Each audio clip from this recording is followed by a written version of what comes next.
geçti, eller şahitti, gözümden akan seller şahitti, uykusuz geceler, günler şahitti, ben onun adını yüreğime yazmışam.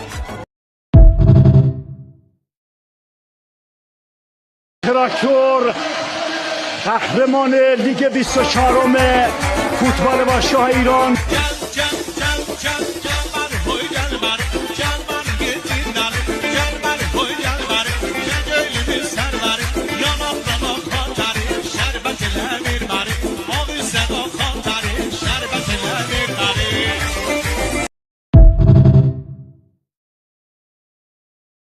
Azerbaycan kartalısan traktör, traktör. İstikrarlar yaraldısan traktör, traktör. Türk'ün bütün dünyasısan traktör, traktör. Korkma rakipler.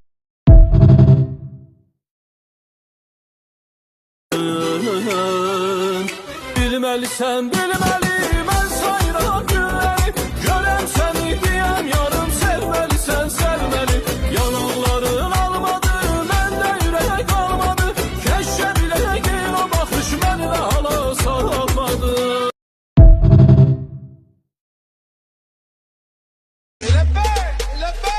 Düşler kurdum gördün mü, bana vermedin aşka yollar açtım.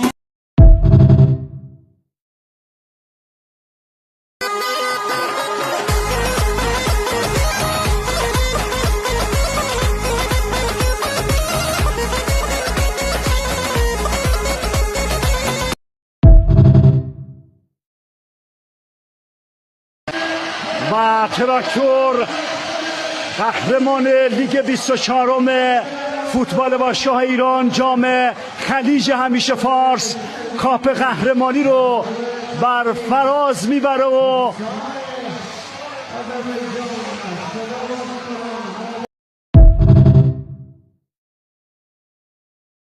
Zülfü